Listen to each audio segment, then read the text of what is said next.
because everybody forgets the recording. All right, we're now recording. So I have the next question that was submitted, Neville, Rohit, and we. Oftentimes in large corporations, they can be a bit pathological. What do you do to run a retrospective when there's a strong culture of fear?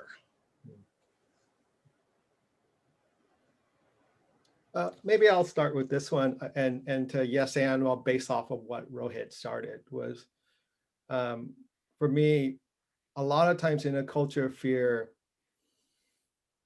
there's a sense that people don't have a model, or they don't have a grasp of how to be vulnerable, right? Because when we ask them to do a retrospective, essentially, so there's two sides of it. I think two basic sides of everything. So one is doing what he just said, which is to go through and have one-on-ones with individuals and say like, okay, what is it that you feel unsafe about, and give them a safe space to kind of share and help them focus on what they want to share during the retrospective.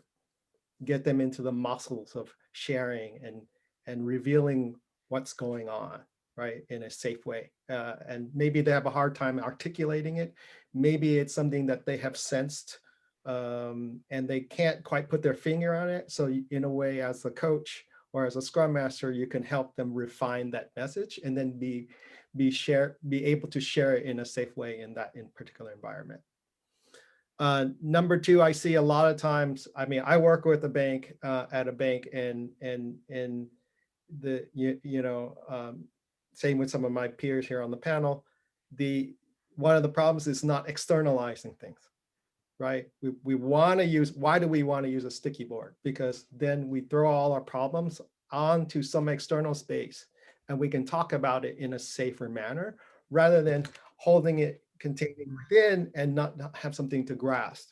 The key thing here is when you see all the issues on the wall, then you can kind of take like a third perspective and just kind of see the whole system of all the problems all at the same time.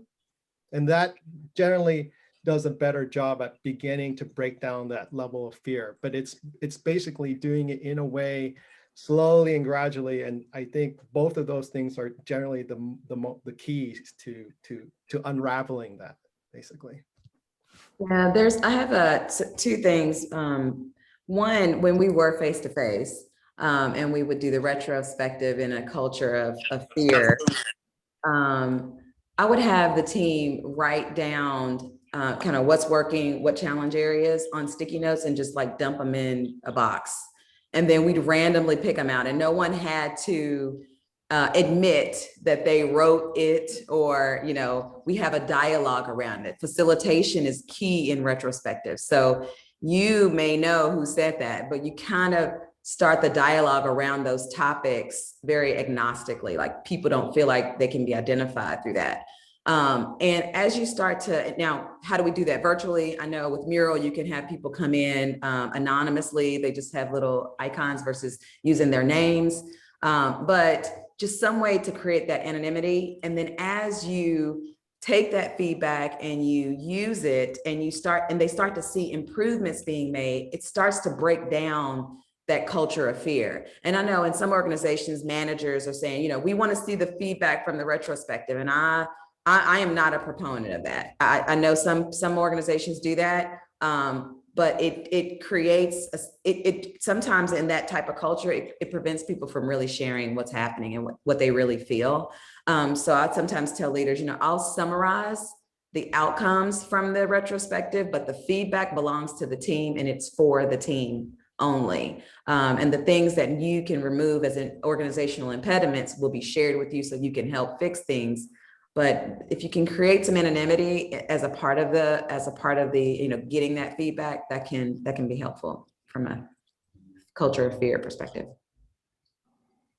Yeah, to kind of add to that, so when I've done retrospectives, I think the two things that are really stuck out for me are it's visual. So people like we was saying, it's like you put it on a board, you're seeing it in front of you. Sometimes when you just write something down, it resonates with you in a different way than if you're constantly holding that emotion in. And then second, it's when you're facilitating a retrospective, and that's something I'm on a journey on right now, just learning how to facilitate, how to be neutral, how to be like that the retrospective is about their outcomes. It's not about me guiding them to a specific thing. It's about what they want to achieve out of it. And so what's interesting is when you're in that seat of like an agile coach and you're trying to, you know, get teams to talk to each other that may necessarily not talk to each other as much as they have, you learn a lot about the dynamics of the team, especially in the early retrospectives. And then it's really exciting because each time you run it, there's always some new nuance, or like you see the growth in each of the people on the team. And then that fear kind of starts subsiding because they're starting this dialogue that they didn't know was, you know, trying to take them to a certain endpoint. It's more of just this open forum dialogue, and that's been really powerful. You know, being a technologist and a consultant in my past, it's always been about how do I get somebody to win or do a specific type of thing. It's always persuasion and influence. And with agile coaching, what's interesting with the retrospective is you are moving mindsets. It's not just about the technology or the process, it's like the actual mindset of the person. And so when the mindset starts shifting, then the fear kind of subsides, and then they're more open to try things. Yeah, if I can add, I really love what you brought up, Rohit. And as you were speaking, it dawned on me what it was about externalizing things. And essentially, I think of it as a way of non-identification with issues. So a lot of times when we see something go wrong, we say, oh, it's my fault. There's something wrong with me.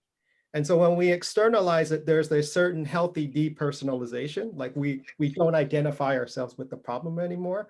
And then what happens is the team can come in and bring their presence to this now. They're present with the issues. They can look at it in a more objective way, basically, and they feel hopefully more resourced to be able to find an answer to the problems, right? So yeah, I think that's utterly key. Yeah, definitely. All right. Pulling a little bit more on this thread of difficult retrospectives. Sometimes when a team has had a really challenging time, you're coming into a retrospective and things are hot. There's conflict. Perhaps there are some hurt feelings. Perhaps some things have happened. What are some of the ways that you bring people together to collaborate when the situation is difficult? I'll start with this one because I'd love to hear kind of what you guys add on to it. So it was kind of like that mentoring that I talked about, right? Like this aspect of mentoring that I used to do that I didn't know was part of like, you know, the coaching map essentially. But I would, if I knew there's a hostile situation building up and before running the retrospective, I don't want to bring everybody into the retrospective where it's going to all blow up there. Sometimes it's good to have that early because you want to just see where the team is at, kind of feel the pulse. But after you've done a couple and then, you know, they feel like, oh, okay, this is helping me. And then they have a really big roadblock at some point. Then they say, okay, I'm stopping to believe in this. And so that's where like the mentoring piece comes in, where you talk to each of the folks and say, okay, what's really bothering you? Is it something with the team or something else going on? And you can have some of those more trusting relationships and dialogue. And then that helps me kind of scope going into the retrospective for that week or, you know, every 2 weeks, and asking the questions that are going to make it as productive as possible. So that's where like some of the coaching hat comes in. But I'd love to hear kind of from Wee and Neville of when you don't have that opportunity necessarily to like do some of that homework before going into the retrospective, how have you kind of navigated?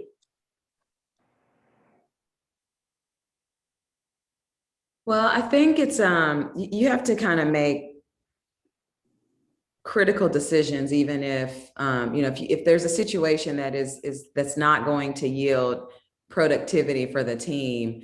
There's a balance between shielding the team from it and having a conversation about it. So I do think the preparation with maybe some folks that are struggling individually is super important, even if it means, you know, rescheduling your retrospective to the next day or a few hours later. It's that important because it could be the difference between the team continuing to gel or all hell just breaking loose and you lose them. So you gotta be okay with being agile and flexible. If your retro is scheduled on noon Friday or Thursday, well, let's say you should be on a Tuesday, I guess, for most people. But if it's scheduled and you know that there are things that need to be addressed beforehand, make the decision and say, look, you know, team, be transparent with the team. There's some things that we really got to hammer out before we move to the next phase. And I'm going to work with some of our team members together so that when we come together, we can have a healthy conversation about it. So you're not trying to solve the problem. You're kind of diffusing the situation so that you can make progress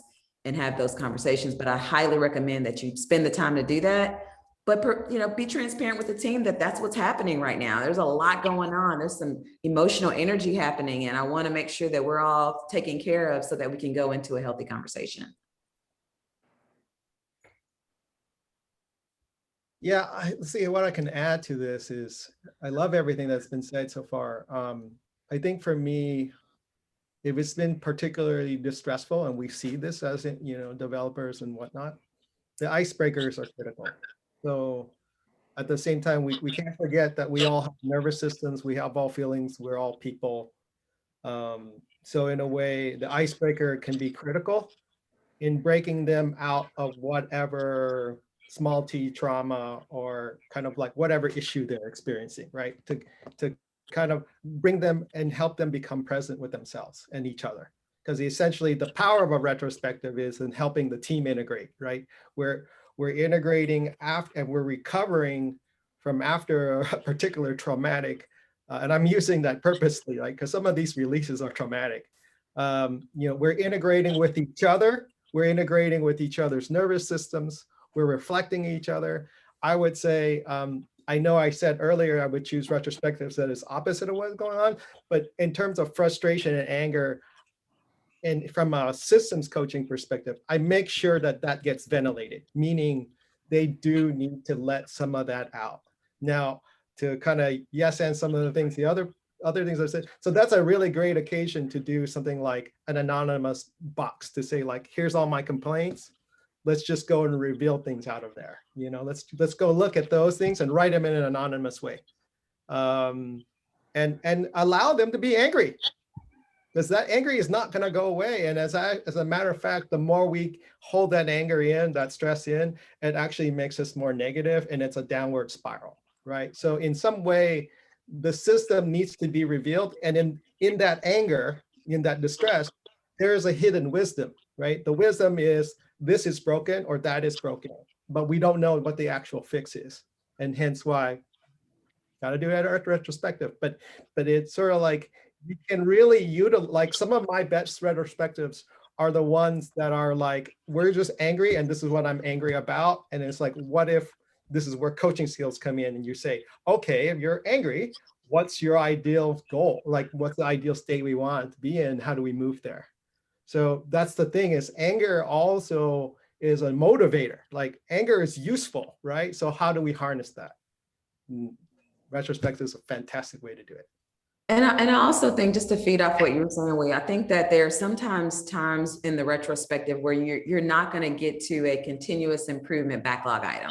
It could be just providing the team the space to share and get out what is challenging for them. And you can set the stage like, hey guys, we're just going to talk today.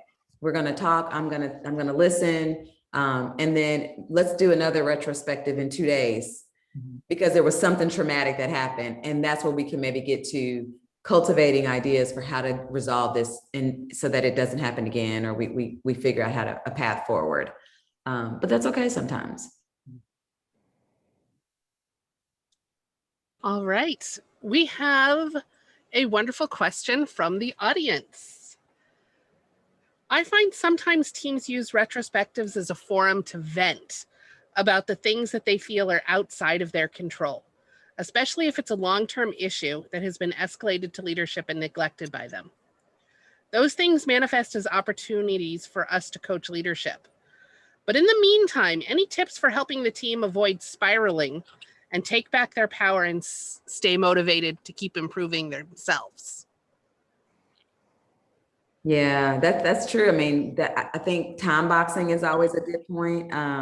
You know, having a conversation, say, I know there's a lot going on. Let's use the first 5 minutes of the call or the session today to just kind of get out what you got in there so we can make some progress and make sure that stuff is documented. Like make sure that they know that it's not just going into some black hole. Like we've been, you know, some teams like we've been talking about this for months and nothing's changed yet. And let them give people the space to get that out, but also, you know, kind of, you got to facilitate through that, you know, facilitate through, all right, I got captured it. We're going to have some more conversations around it. I want us to really refocus on what could we do to help our situation at this point while we continue to work with leaders to help resolve some of these organizational impediments that's really keeping us in a state of flux. So it's like you want to give people the space to share that and not say, we're not going to talk about that today, or, you know, we're not venting today. I mean, we're human, and sometimes we can't get to the next level of discussion if we still are holding all that in. So providing a space to be able to do that time boxed space.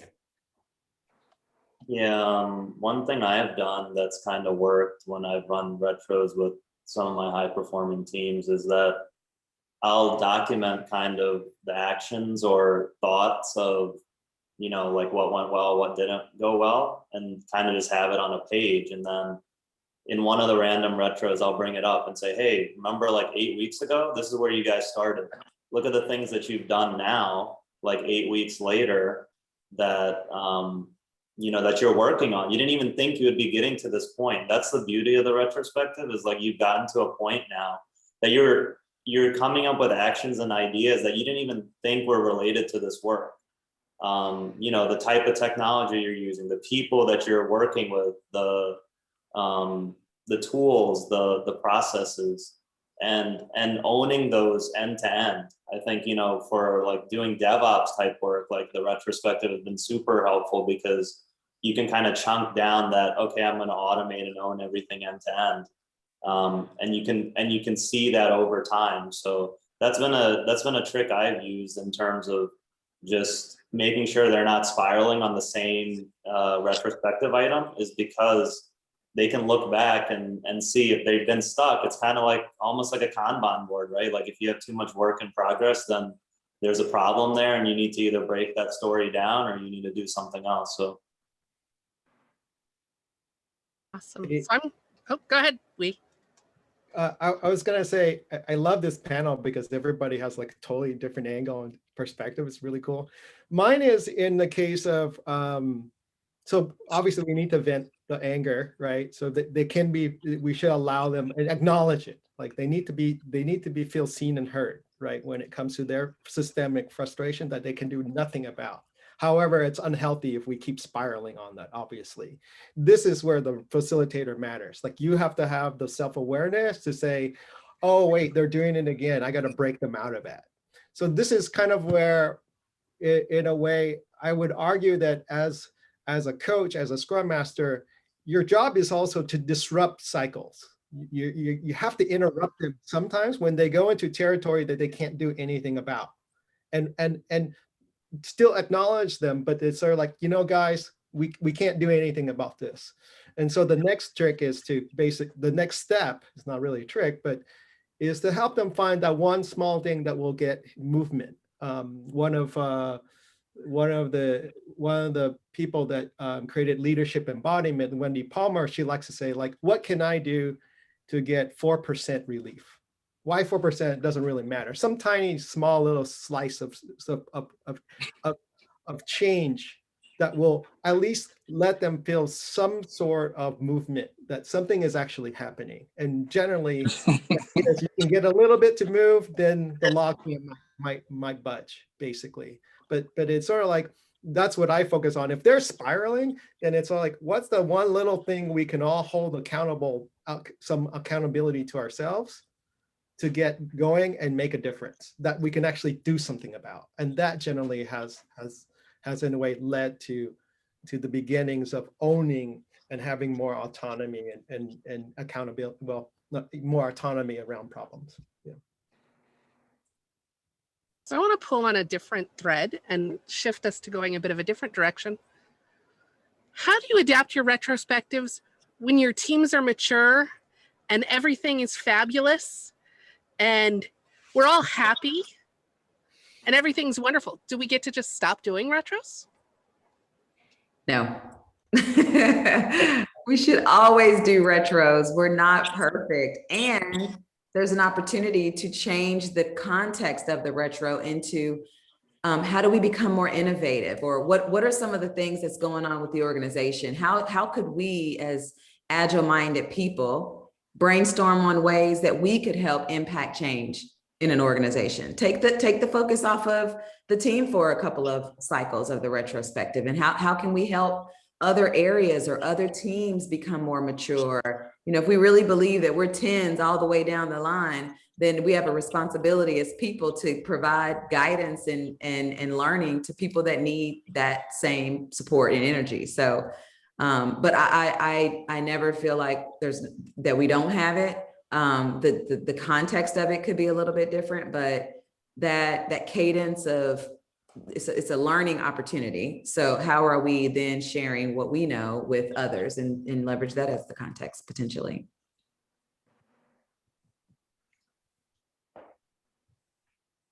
For me, it never ends, right?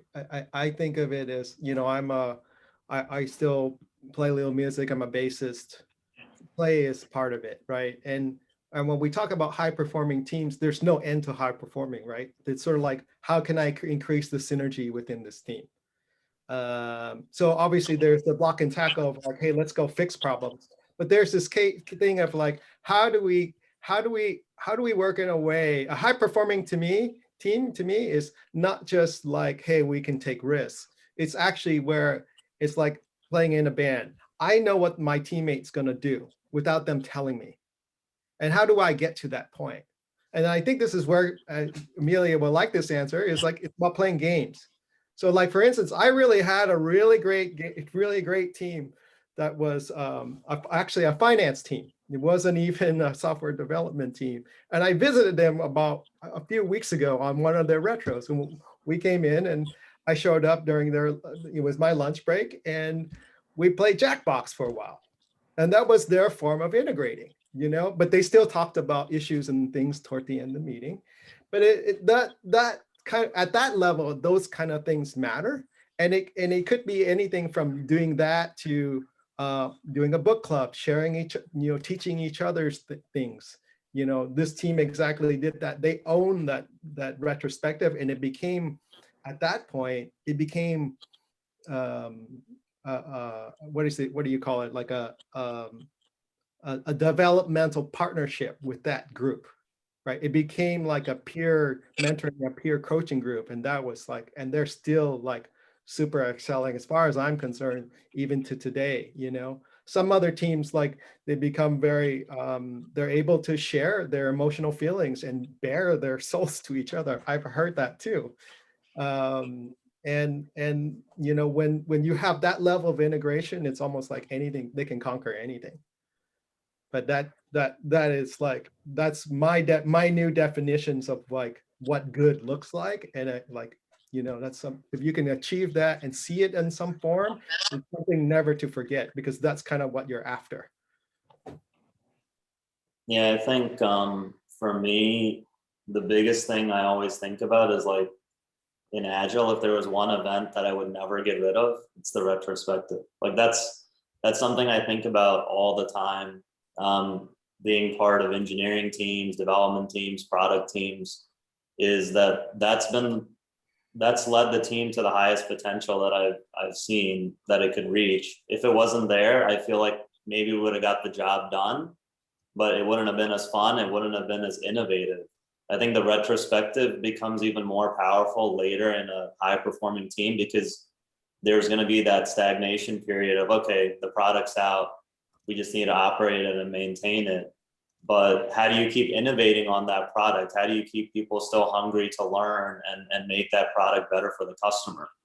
And that's something that we bring up in the retrospective. That's not as commonly brought up in some of the other pieces where it's just like, okay, this is the work that's come in, I'm going to go work on my stories. In the retrospective, you're constantly asking, like, how can we make the customer experience better? How can we delight customers? How can we, move the needle in certain trends? And so I think it becomes even more important later. Like in the initial use of the retrospective is just to get people to talk. Because there's so many silos like in teams that they don't even talk to each other. As they finally start talking and like building some things in a collaborative fashion, it's once they've achieved that, then human nature is always like, okay, what's next? What do I do next? Right? Like, is there some new event that I need to be doing? Or like, and you can evolve the retrospective because it's so broad. You can, it's kind of like stretch it any way you want in terms of how you want to use it. So I think, yeah, if there's one thing to take away, it's definitely that don't ever get rid of the retrospective. I've seen so many teams have retrospectives, and that's the meeting that's getting canceled every 2 weeks. They'd rather sit in a 3-hour sprint planning where they don't know where they're going, rather than like talking about those problems first and then planning. So that's my thoughts. I'm going to pull that a little bit more. So how do you overcome those objections from team members or managers to, oh, we don't need the retrospective, we need more planning meetings? I think it's the pandemic has really taught me a lot about how important it is compared to the planning meetings. Like when we were just having Zoom meetings, like for 8 hours a day straight, just talking about planning, it's like very exhaustive. And so having that respite to kind of, talk about things in a different viewpoint, like really kind of ignited us to, like, when we went into those other meetings, it wasn't meetings that we were planning, it was like organic.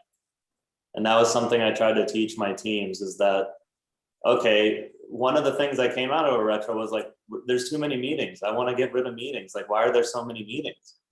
And so part of that was like, okay, we can do that. We can get rid of meetings, but, how are we going to do that? Like, we still need to get work delivered and things like that. So then, figured out what the right roles are for the people on the team.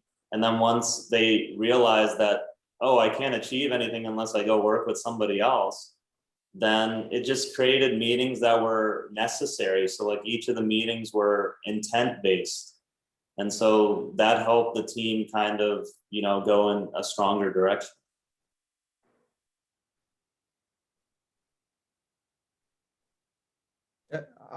I particularly like these, enjoy dealing with these a little bit. Maybe I'm a glutton for punishment, but dealing with these retrospective curmudgeons. And my answer has been pretty simple, and the more over time, I find it actually, it's a fun challenge because over a while you get good at convincing them. And what you do is, this is where the one-on-ones matter. This is where like a scrum master must be able to do one-on-ones. And because you go in, you say like, okay, I see that you're telling me you don't have time for a retro, but what problems are you experiencing? And generally the answer is always, oh, everything's fine. Of course we know that's never the answer, right? So once you start digging in, and then this is where you need to be aware of the work. Like Scrum Masters, you need to be aware of how the work is done, how the sausage is being made. Because you, just as Amelia is doing to us, there are threads for you to tug on. And the moment you tug on the thread, you say like, hey, isn't that a problem? When are you going to talk about this problem? When are you going to talk about how we're going to improve on this? And they're like, I didn't even think about that. Hey, you think maybe coming to a retro might be a good idea, and sharing that with the team? That generally does it.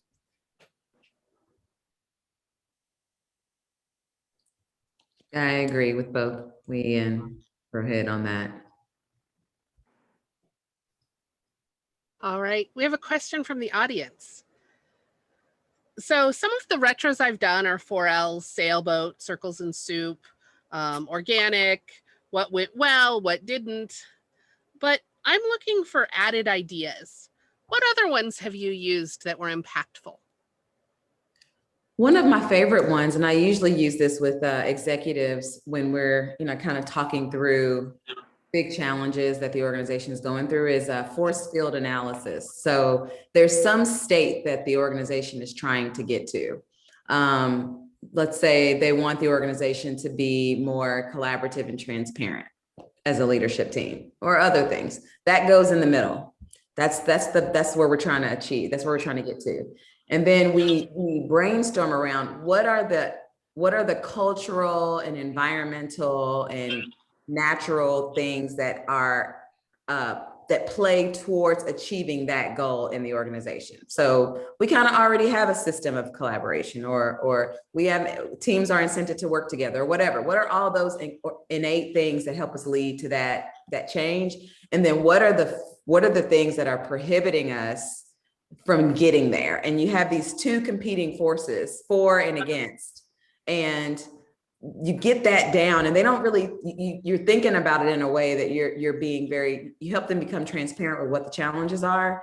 And you can put anything in that middle box, and you just start talking about what's helping us get there and what's preventing us from getting there. And then how do we create plans around those things that are preventing, and how do we make sure that we enable what's helping us get there? And so I just call it a force field analysis. You can use it any way you like, but it helps a lot with leaders, and it also helps if there's a specific issue that you're trying to tackle, you can put that in the middle and then just start having that dialogue. So that's one of my favorite ones. I use it for pretty much anything.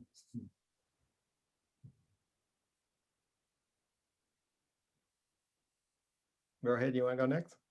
Yeah, so I haven't used it before, but I wanted to mention it. There's the silent retro, which is interesting. I was learning about it in one of these classes I'm taking to continue my agile journey. But it's basically you just open the board up, and they can take 2 hours, 3 hours, whatever the team wants to do, and they're just kind of on this virtual board, moving stickies around and trying to come to a conclusion. And I think it'll be interesting to kind of see what kind of outcomes come from that, where typically, and this might be maybe when a team is more high performing, it's like, okay, they're going to be talking to each other and moving things around. But I've heard that there's unique dynamics to that.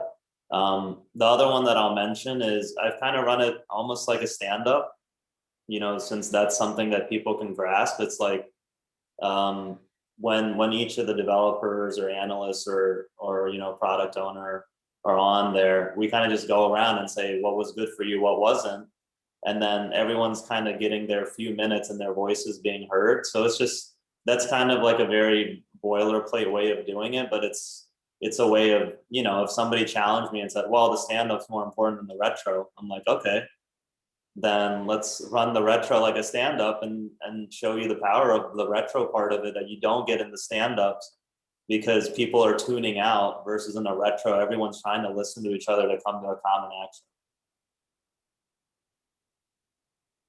Yeah, I'll yes stand that last bit. One of the most powerful retros that was short on time that I learned from one of my teams, like I didn't come up with this, is they did it in 20 minutes, and they went around stand-up style and just shared, what did you learn this sprint?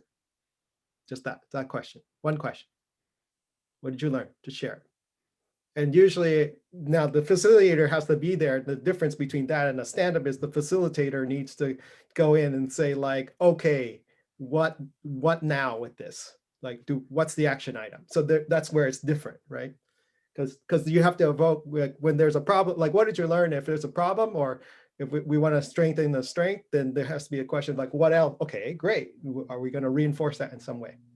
So that's one. The other thing is, I find creating retrospectives is a fun game in itself. I create my own retrospectives all the time. And I will say now, because it had been said, stop asking the 3 questions. I hate the 3 questions. The 3 questions are, to me, anti-agile, right? Because it especially like neuroscience wise, we're doing the wrong things, because when you invite negative commentary about like what didn't go wrong, it's like Gottman's research. It's a 5-to-1 positive to negative ratio, that 5 positive comments will negate 1 negative. It takes that much. There's other research that it's about 2 to 5. So one way is to basically develop your own games, develop that muscle to create your own retrospectives. You can start by actually taking an existing retrospective and changing it, right? So just like another one that I learned from one of my Scrum Masters was, the timeline journey, the one where you draw a line and you say like, my sprint went like this, and this is how I felt through the whole thing. What they did was they took that and did it as a future perspective. What do we anticipate what's going to happen in 6 months? And that in itself became a retrospective, because then it's like, oh, we expect this problem to occur. Okay, then how do we action around that? So to get your creative juices going is sort of like, take any retrospective and repurpose it. Turn it into a future perspective, for instance. Do something else with it. There was another one I was thinking. One of my favorites is Chris Sims, like the Dixit game. So he shows, actually I have my Dixit cards right here, where he'll pull out multiple cards and then, where choose the best one that best represents you, the sprint, right? Similarly, like there's other things like, also I got from Chris Sims, he's a really great resource. Like the blobs, the blob tree, or my favorite one is the football blobs. Like, I can share that link, but it's just like point to a character on a picture of it's like a Where's Waldo, right? Picture, and like pick one that best represents you. So really you can take anything, you can make up your own. Sometimes I'll take logos, or I'll take, I had one team do a retrospective on, it was an audio visual retrospective, where they had to go and find a song that represented the sprint for them. So one of them classically chose Desperado by the Eagles. It's like totally awesome. But, be creative with it. It can be a lot of fun in that way too. Thanks, Ray. Sure. All right. For our closing question, what I'd love to hear from the panel is, what are the greatest impacts that you've seen from using retrospectives? Well, I'll start. The thing that touches me the most and why I'm so passionate about retrospectives is because I've seen people come together in a way that is not common at work. It creates a real true sense of community. People begin to care for one another in a way that is can be uncommon in some cultures or some environments, corporate environments especially.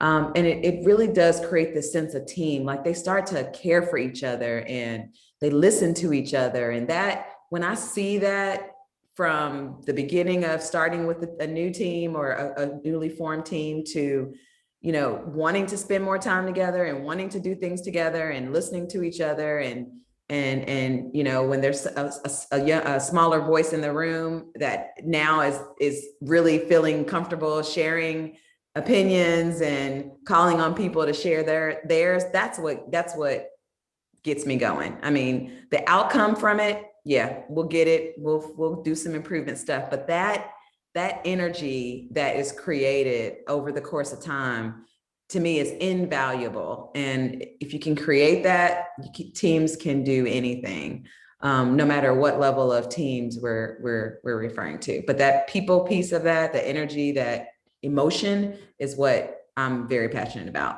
with retrospectives. You want me to go, or you want to go? You go next. For me, it's it creates a sense of like, sports teams, like, how they, go on this journey together and they reach a goal together. And it's just that much more rewarding because it's about the journey, not the destination.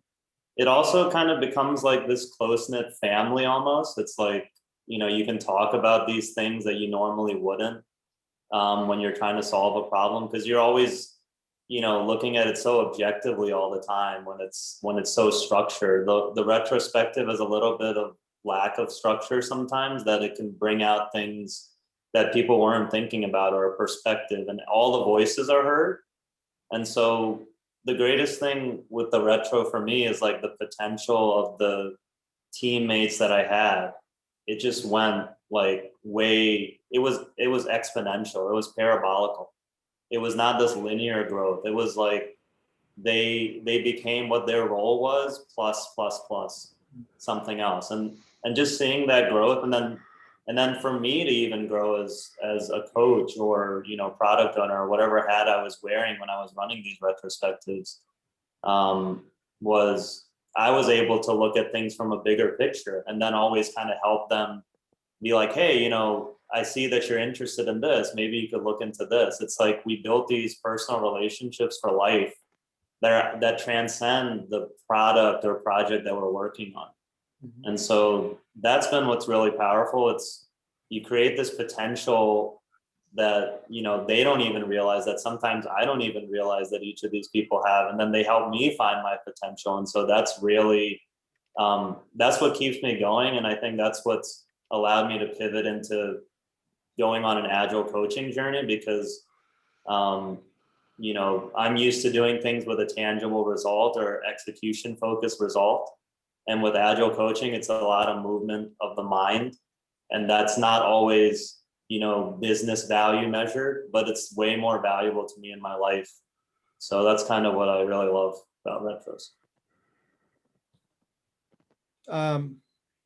For me, obviously, seeing resilience being developed, right? Because retrospectives is a pressure valve in a way. Like I said earlier, like we're reintegrating, and it's everything that both Neville and Rohit were talking about, you know, bringing it together, feeling a sense of more of this idea of systems coaching. We'll call it the third entity, or like the whole, like the parts are greater than it in whole, as in the WHOLE whole, to see the team as a whole, an integrated whole. But there's more than just those teammates there. And for me, it's kind of hard to describe. It's that look on people's faces when they enter the room, and they're like, I get all this, but what's going on? Something else is going on here, right? Something they can't explain, and not everything in the universe can be explained, right? And they go in here and they catch a particular energy. There's a certain buzz, and when there has been what Ken Wilber, I think it's Ken Wilber or whoever does, the idea of a holonic shift, a perspective shift, that you don't ever see the world the same way again, right? And when you see that shift, there's almost like a twinkle in people's eyes. Like, even if they don't believe it, they kind of notice it, right? And especially with execs, like I've had one incubator team where the execs show up and they're like, what's going on here? You know, it's like, this is amazing. They've never sensed anything like that before. And everybody knows it when they see it, you know, and it gives I guess in the end, it gives this sense of hope to people that it can be, actually, work can be ecstatic if we do it right. That it's something to look forward to, something to really, it's more than just a job, right? It's really something that we all unfold into in our own definition of what that is. And that's exciting and, in a way, sublime. You know, it's like a peak experience, basically. That's why I coach, basically. Thank you. A very special thank you, Neville, and Rohit, for sharing all of your knowledge with us today. And thank you for everyone for coming, and for those of you on the East Coast for sharing your lunch hour with us, for everybody across the rest of the country sharing your coffee with us. And thank you. We will send it out in an email along with a link to this. Thank you. Thank you, everyone. Yeah. Rest of your day. Happy World Retrospective Day. Happy World Retrospective Day, everybody. Happy World Retrospective Day. Hey. Thanks for the insights and inspiration. Have fun, guys. Thank you.